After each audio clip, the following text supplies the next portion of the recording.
কিছু মানুষ আছে যারা তোমাকে নিয়ে পিছনে কথা বলতে খুব ভালোবাসে।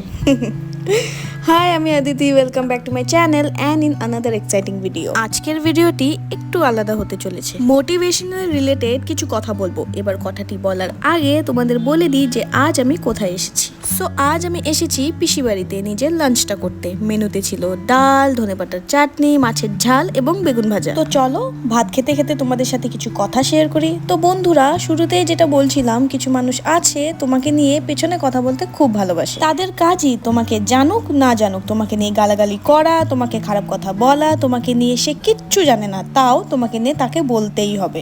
এই মানুষগুলোর সামনে নিজেকে জাস্টিফাই করার কোনো প্রয়োজন নেই, নিজের ক্ল্যারিটি তাদের সামনে দেওয়ার সেটারও কোনো প্রয়োজন নেই। বিকজ এই লোকগুলো না নিজেরা খুব ফ্রাস্ট্রেটেড। এই লোকগুলো নিজেরাই একটা প্রবলেমের মধ্যে নিজেদের সাংসারিক জীবন, নিজেদের পারিপার্শ্বিক জীবন, সামাজিক জীবন সব জায়গা থেকে চেপে ডুবে অন্ধকারে একদম পিষে গেছে। তবে এই মানুষগুলো তোমাকে নিয়ে কথা বলতে একটু আনন্দ পায়, এই মানুষগুলো তোমাকে খিস্তি করে একটু আনন্দ পায়। আর তুমি যদি এই লোকগুলোর সঙ্গে ঝগড়া করো, এই লোকগুলোকে নিজেকে জাস্টিফাই করতে যাও, একটা ব্যাটেলে নেমে যাও এই লোকগুলোর সাথে, তার মানে ভাই তুমি তোমার নিজের লেভেলটাকে ডাউন করে দিলে।